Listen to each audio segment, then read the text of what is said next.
네, 안녕하십니까. 예, 오늘도 방송이 한 20분 늦었는데, 왜 이렇게 방송을 늦냐고 이렇게 좀 컴플레인이 많이 들어오는데요.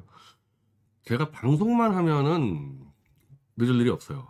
근데 지금 어떻게 보면은 제가 지금 방송이 어떻게 보면은 부가 되고, 이 오프라인 이 조직 일 등등이 주가 되다 보니까, 방송할 시간에 일이 딱 터지면 그거 정리하고 나오느라고, 이게 대부분 꼭 방송 시간에 일이 터지긴 터지더라고요. 예. 그래서 그 일도 좀 정리하고 다가 자주 늦습니다. 그래서 이건 어쩔 수 없을 것 같아요. 그러니까 12시 반에 방송인데 12시 28분에 급한 전화가 왔다. 이러면 도리 없는 거거든요. 예. 그 점에 대해서는 좀 양해를 구합니다. 예, 이건 어제 제가 공지했던 대로 호남에서의 소형교 신당 이 지지율이 발표가 됐는데 오늘은 간단히 그거를 설명을 하고요. 4시 병강세 때는 제가 소형길 대표를 지금 접견을 가거든요. 이 여론조사 소식 알려주려고. 그래서 접견 마치고 아마 접견 소식은 제가 변강세하고 6시 좌충우돌은 미디어 추도 계속 실방합니다. 그렇게 방송 이어가시면 되겠습니다.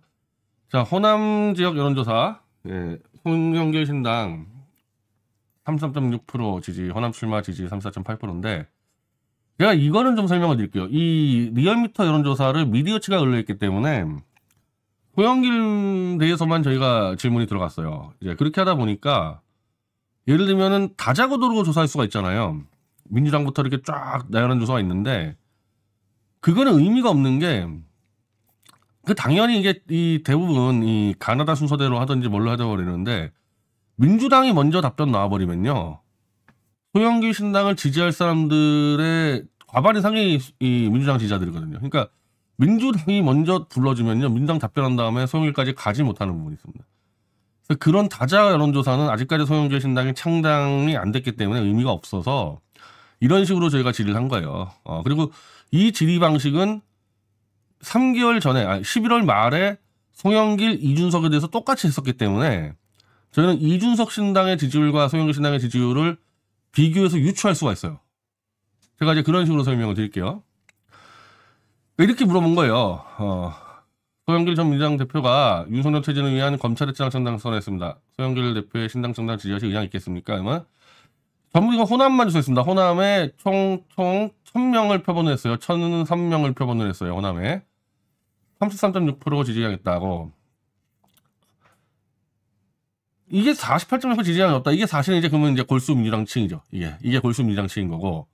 잘 모르겠다는 얘기는 이제 판단을 못하는 부분이어서 이 정치에 관심이 없을 수도 있고 아니면은 아직 소형교 신당이 창당이 안 됐으니까 지켜보자 할 수도 있거든요. 근데 대부분 이 답변을 하는 쪽 같은 경우는 정치에 관심이 있는 사람이 답변하지 관심이 없으면 아예 답변 안 해버리기 때문에 이런 경우는 아직까지 판단 유보라고 봐야 되는 겁니다.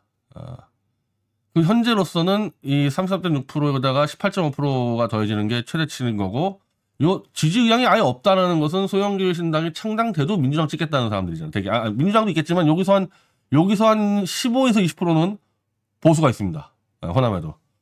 그러니까 민주당 지지가 한 5에서 8%인 거고 요 보수가 있어요. 보수가. 그러니까 실제로 민주당 지지가 공고하지 않다는 거죠. 이게. 지지량 없다에 보수가 들어가 있다니까. 여기.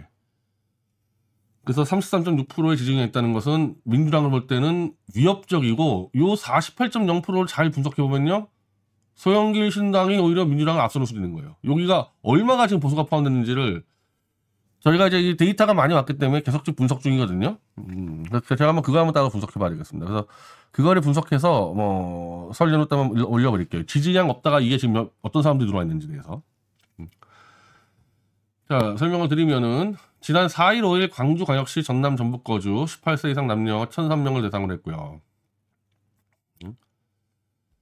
두 번째는 이제 소영길 대표가 고향인 호남까지 옥중 출마를 요청한다면 귀학께서는 의향이 있습니까? 거의 동률입니다. 34.8%. 그러니까 송 대표가 호남에 출마하면은 지지량 있다가 34.8%인데 이 사람들이 그냥 신당 지지자라고 보면 되는 거죠. 똑같이 거의 똑같잖아요. 지금 나온 것들이. 이거는 큰 의미가 없더라고요. 어차피 소영길의 옥중 출마를 지지하는 사람들은 소영길 신당을 지지한다. 그리고 이제 이게 지금 사실은 제가 가장 필요했던 여론조사입니다. 이 부분이. 왜냐하면은 지금 민주당하고 이 언론에서 이 돈봉투 이 부정부패범들이 무슨 출마나 이렇게 협박을 하잖아요. 그럼 최소한 민주당의 본토인 호남에서 소영길 대표의 구속에 대해서 어떤 의견을 갖고 있냐가 굉장히 중요한 부분이거든요. 이게 나중에 민주당이 소영길 신당을 아마 내칠 게 저는 확실하다고 봐요. 내칠 게 확실한데 내쳤을 때 명분이 없는 거야, 민주당 내에서는.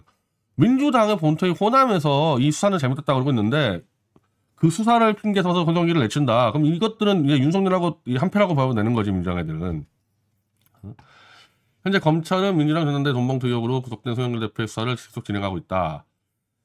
이에 대해 두 의견 중 어느 의견에 조금이라도 가깝습니까? 정치보복을 위한 검찰개혁 수사, 불법 의혹에 대한 정당한 수사잖아요. 이거 뭐 60.5대 21.3이고 18.3 잘 모른다 그랬을 때 한 잘 모름을 빼면은 한 3명, 이 4명 중에 한 3명은 4명 중에 3명이 소영길 대표의 수사는 잘못됐다. 구속은. 자, 이 데이터를 보고도 민주당이 소영길과 그 일당들, 돈봉투 일당들은 내쫓겠다. 지금 이성만 의원이 복당 신청했는데 쫓겨날 것 같은데 그런 식으로 한다 했을 때는 민주당이 명분 다 잃어버리는 겁니다. 근데 이런 얘기도 들려요. 이성만은 아웃시키고 소영길은 이미 지금 당 밖에 있는데 돈봉투 수수 의혹 의원들이 20명 가까이 되니까 이 사람들은 또 회의에서 잡아. 만약에 돈봉투 의원들이 소영길 당으로 결합되면 큰일 나니까 이성만 소영길만 쫓아내고 돈봉투 의원들은 잡겠다? 그거 정말 큰일 날 일일 겁니다. 아니 같은 사건이 엮여 있는데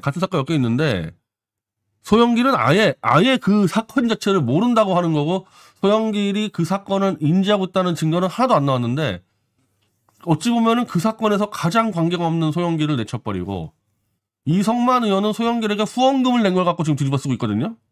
돈 된 사람으로. 이런 사람들은 내치고 나머지들은 이 사람들이 단결하면 지들이 당할 것 같으니까 붙잡아서 이간질을 시키겠다. 아마 그런 짓 한번 해보세요. 어떤 사태 벌어지는지 아마. 이 지금 민주당이 하는 짓이 지금 이 비례연합도 그렇고 계속 이간질을 시켜서 이익을 취하려고 그러고 있는데 진짜 불길해요. 내가 지금 민주당 보면 굉장히 불길해. 왜냐하면 너무 비열하고 이 치사하고 양아치 같은 짓을 하고 있거든. 이 병리편 가지고 협박해서 해먹을 뜨려고 할 때부터 이것들이 정말 이 도를 넘어섰는데 지금 하는 짓들이 너무 양아치 같아가지고 나는 딱 2016년도 총선 앞두고 박근혜 쪽에서 유승민 데리고 장난칠 때 나 저거 그때 굉장히 위험하다고 내가 비판 많이 했거든요. 공개적으로. 박근혜 정신 똑바로 차리라고 비판했는데 유승민 가지고 장난치다가 김무성이 도장론 해가지고 다 박살났듯이 민주당은 지금 이렇게 가면요 천벌 받을 가능성이 높아요. 천벌 받을 가능성. 너무 장난 많이 치고 있거든요. 지금. 근데 재밌는 게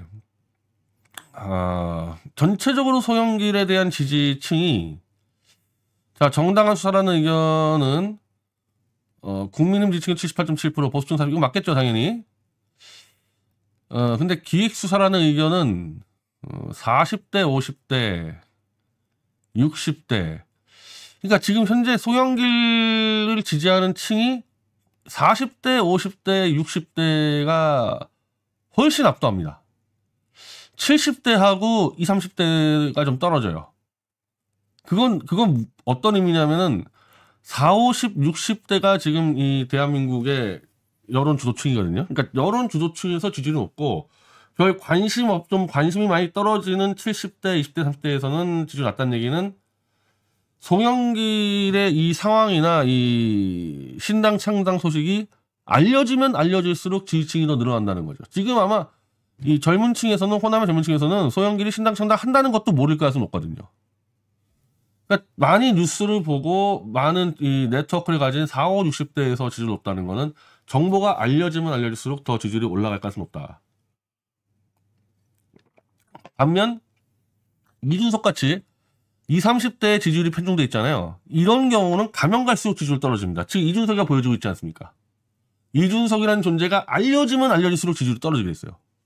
저놈 봐라 저거 좋게 봤는데 알고 보니 정말 더 나쁜 놈이네 이렇게 된단 말입니다. 지금 이준석 지지율은 계속 추락하는 거잖아요. 그래서 40, 60대 여론의 중추 세대가 지지하는 게 제일 중요해요. 그 점에서 지금 연령대가 굉장히 건강한 편에 속하죠. 그리고 이 송영길 이 지지율 가지고요. 지금 전국 지지율을 저희가 유추할 수가 있는 게,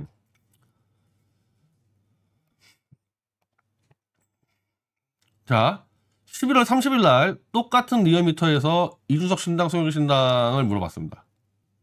그러니까 저희가 리얼미터로 간 이유가 이미 한 번 리얼미터가 있기 때문에 같은 회사에서 해야지 이제 표본이 비슷하기 때문에 이제 저희는 아마 계속 당분간은 리얼미터로 갈 건데, 11월 말에 전국 조사에서 이준석 15.8%, 송영길 신당 13.9%가 나왔어요. 이건 전국 조사예요. 자, 이준석 지지 의향 있다 15.8%, 의향 없음 61.8%인데 지금 이준석 지지율이 얼마죠? 신당 지지율이 3%에서 지금 8% 왔다 갔다 하고 있지 않습니까? 그러니까 지지 의향 있다가 11월 말이 25.8%였는데 이준석은 지지율이 반토막 3분의 1 토막 났단 말입니다. 이 두 달 사이에. 아까 제가 왜 그러냐면 이 친구는 여론 주도를 하지 못하는 20, 30대 그 또라이들을 지지층 갖고 있기 때문에 이게 확산이 안 되고, 얘는 가면 갈수록 이 본 모습이 드러나기 때문에 이 지지율이 떨어질 수밖에 없는 거고, 송영길은 40, 50대가 지지하고 있기 때문에 이 정보가 퍼지면서 윗세대 아랫세대가 지지율이 가서, 이거는 송영길은 가면 갈수록 지지율이 올라가야 될 거예요. 이거 보면 알 거예요. 이제 이 상황에서 제가 분명히 이준석은 지지율 추락할 거라고 했잖아요. 벌써 3%까지 추락했어. 이준석 지지율은 23%에서 시작했거든. 23%에서 그게 두 달, 세 달 사이에 3%로 추락했습니다. 제가 거기까지 간다고 분명히 얘기한 적 많을 겁니다. 자, 이때 당시 송영길 지지율은 13.9%잖아요. 13.9%. 근데 이때 저희가 원 데이터를 받아서 호남 지지율을 저희가 파악해 보니까 그 당시 20%였어요. 물론 전국 조사의 표본하고 호남 조사의 표본은 많이 다릅니다. 이 전국 조사도 똑같은 1000명이기 때문에 호남 표본이 100명밖에 안 돼요. 그래서 이번에 저희가 전국 조사를 안 한 게, 전국 조사를 한 거 갖고 호남만 빼버내면은 표본이 너무 작아서 이게 오차가 심하다. 그래서 우리가 호남만 했는데, 어쨌든 그걸 다 감안하고라도 얘기를 하면은 13.9%의 전국 조사가 나올 때 호남 지지율이 20%가 나왔단 말이에요. 그럼 지금 호남 지지율이 33% 나오지 않았습니까? 그러면 송영길의 전국 조사는 올라갔겠습니까? 안 올라가겠습니까? 이게 여론조사가 같은 회사고 같은 질문했기 때문에 이게 비교가 가능하거든요. 리얼미터 가지고 막 갤럽이랑 비교하면 안 돼요. 그러니까 지금 현재 이 기준으로 따지면은 호남 지지율이 최소한 3분의 1 이상 올라갔잖아요. 그럼 전국 지지율 같은 경우도 만약 3분의 1 이상 올라간다고 치면은 20% 가까이 가 있다는 거죠. 전국 지지율이. 지지량 봤을 때. 그래서 우리가 이걸 갖고 전국 지지율을 추산할 수 있었던 겁니다. 지금 현재 이렇게 얘기하면 되는 거예요. 송영길은 호남에서 13%의 지지 의향 답변을 받아냈고, 전국 지지율은 한 20% 정도로 추정된다. 그리고 지지 의향을 묻지 않고 다자고도로 했었을 때도 이준석 신당 지지율은요, 요때랑 큰 차이가 없었습니다. 11월 말에 이준석 신당 지지할 겁니까가 묻는 거나, 민주당 국힘당 이준석 신당 했을 때 이준석 신당은 큰 차이가 없었던 거예요. 왜냐하면 이준석은 언론에서 어마어마하게 밀어줬기 때문에 이준석이 신당한다는 거 다 알려줬단 말이에요. 지금 송영길은 다자로 가면요, 바닥을 나올 거예요. 왜냐하면 송영길 신당을 창당하는 거 아는 사람이 없어요. 언론이 안 도와주기 때문에. 그래서 알려만 지면은, 이준석 사례 보면은 송영길 신당 창당되는 게 알려만 지면은 그대로 간다 하면은 30%대를 그대로 지지율을 확보할 수 있다는 거죠. 그래서 지금 사실 송영길 대표 쪽에 해야 될 일은 최대한 빨리 시도당 창당을 마치고, 중앙당 창당을 마치고, 당대표가 지금 감옥에 있기 때문에 당대표 대행을 세우든 대변인을 세우든 빨리 언론 플레이 들어가고, 저는 거기다가 플러스 알파 송영길 대표가 하루라도 빨리 목포나 강주의 지역구 출마 선언에 들어가야 됩니다. 이 신당이 있다는 거 가장 빨리 알리는 방법은 송영길 대표가 지역구 출마 들어가는 거예요. 저한테 물어보면은 광주의 조직이 정말 확실한, 송 대표가 믿고 맡길 수 있는 조직이 있으면 광주로 가는데, 그게 없으면 목포로 가는 게 좋아요. 그건 소년원이 책임지고 해줄 수가 있거든요. 이게 광주에 누군가 하나 자기의 모든 걸 걸고 송 대표를 당선시킬 수 있는 조직이 있으면 글로 가는데, 그거 없으면 손혜원 씨 믿고 맡기는 게 알아서 다 해줄 겁니다. 그럼 저도 당연히 목포로 들어갈 거고, 최대집 신당 같은 경우는 이 비례로 가기 때문에 이 송영길 신당과 연대를 맺게 되면은 저 최소한 목포 선거는 최대립 대표가 송영길을 위해서 다 뛰어줄 수가 있죠. 목포가 고향이니까 최대립 대표도. 그렇게 해서 똘똘 뭉쳐서 송영길 대표는 지금 호남의 압도적인 대권 주자가 돼야지만 살아남아요. 지금 어찌 보면 송영길 대표는 자기가 죽느냐 사느냐에 걸려 있는데 이 당으로 적당히 비례대표 뭐 10개 해가지고 송 대표가 10번을 해서 뭐 비례대표 의석 들어갔다? 아무 의미 없습니다. 지금 소영길을 죽이려고 검찰이 다 똘똘 뭉쳤기 때문에 이걸 때려 부수려면은 소영길 대표는 호남의 대권 주자가 돼서 옛날 김대중 때처럼 너희 소영길 건드리면 죽어. 이게 호남에서 나와버려야 돼요. 그래야 판사 검사들이 겁먹고 못 덤비거든요. 그러니까 제가 이 송 대표의 이 지역구 출마를 권하는 게 목포에 들어가서 60% 70%대로 전국 최다 득표를 기록을 해버려서 그냥 호남은 이제 소영길을 지도자로 택했다. 호남의 대통령 주자는 소영길이다. 이렇게 돼버려야 돼. 그러면 재판은 함부로 못할 겁니다.